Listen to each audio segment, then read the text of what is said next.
FIFA believed the 2026 World Cup would become the greatest football celebration ever created, an absolute juggernaut spanning three host nations, massive stadiums, and millions of fans traveling across the planet for an unforgettable month of global energy. But only months before the highly anticipated kickoff, an unprecedented and quiet panic is rippling through the highest levels of international sports governance. European supporters are simply not rushing to America. Travel demand from football's most passionate continent has unexpectedly plummeted.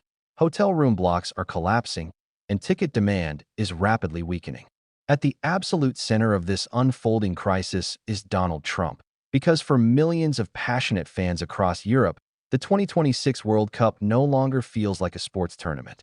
It feels deeply political, entirely unpredictable, and structurally unsafe, threatening a financial and cultural disaster that FIFA never saw coming. Welcome back to the channel, where we dissect the multi-billion-dollar business, raw geopolitics, and high-stakes power dynamics hiding behind the world's most massive spectacles. Today, we are moving past the tactics on the pitch to look at a brewing international boycott and travel crisis that is currently threatening to derail the biggest World Cup in human history. This dramatic shift in fan behavior represents something football has almost never seen in the modern era. Historically, hardcore football fans have proven that they will cross oceans and travel through almost any geopolitical controversy for the love of the game. They traveled to Russia in 2018, and they packed the stadiums of Qatar in 2022. Fans crossed continents because the tournament always felt larger, grander, and more permanent than politics itself. But now, for the first time in memory, an overwhelming hesitation is spreading through Europe before the opening whistle has even blown, leaving soccer executives scrambling behind closed doors. The initial warning signs of this crisis did not emerge from political speeches or activist groups. They came directly from cold, hard data. Airline booking systems tracking flights from Europe to the United States during the World Cup period suddenly began dropping sharply.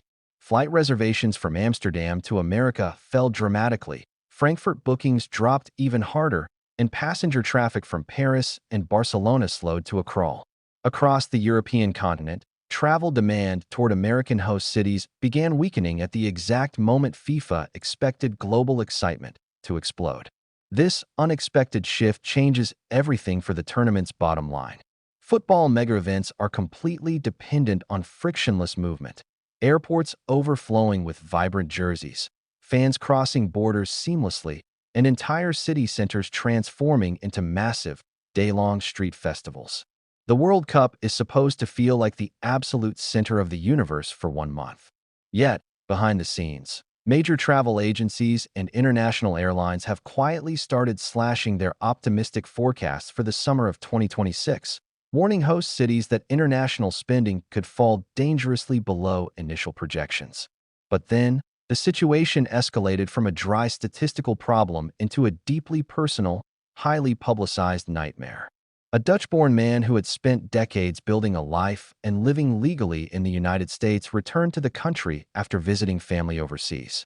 Upon landing at Chicago O'Hare International Airport, immigration authorities detained him, transferred him between multiple high-security detention facilities, and ultimately deported him back to the Netherlands. The Dutch media instantly exploded with outrage, and the harrowing story quickly saturated news networks across Western Europe. Suddenly, the abstract concept of tightened American border security was no longer just a distant political debate happening on television. It became deeply emotional.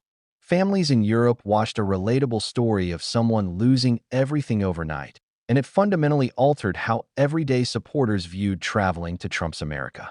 Football fans do not travel carefully, quietly, or inconspicuously. They travel emotionally, loudly, and in giant, chaotic groups that take over public transit systems, hotels, bars, and crowded city squares. Now, everyday supporters are asking themselves a profoundly frightening question.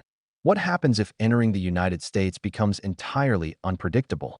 This viral anxiety spread rapidly across online fan forums. Supporter boards filled with intense debates regarding aggressive airport security checks, unpredictable immigration protocols, and the real risk of detention. The psychological atmosphere of the tournament was shifting from anticipation to pure caution, and a major revelation was about to prove that fans were ready to take action.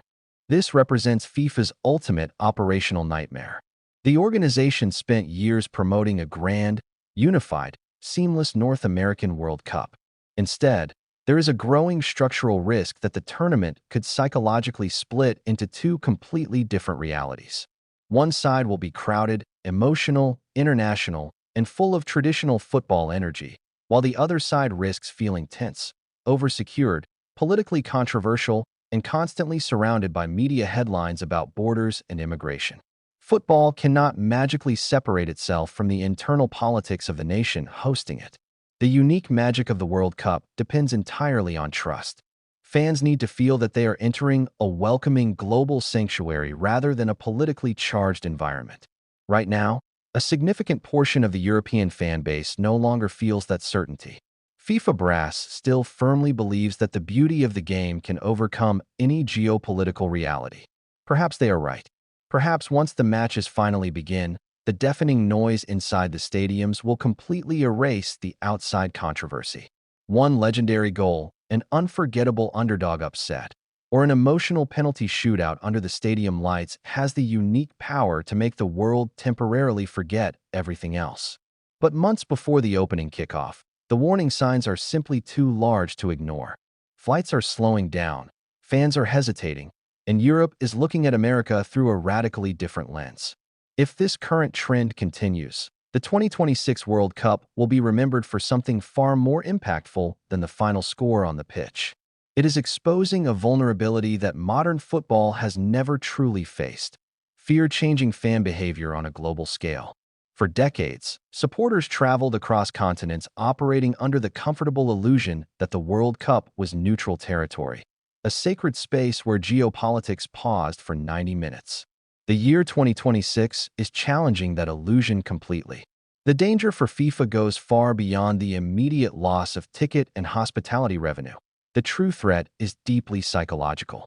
Once the global fan base begins associating the sport's premier event with anxiety and uncertainty instead of pure celebration, rebuilding that institutional trust takes generations.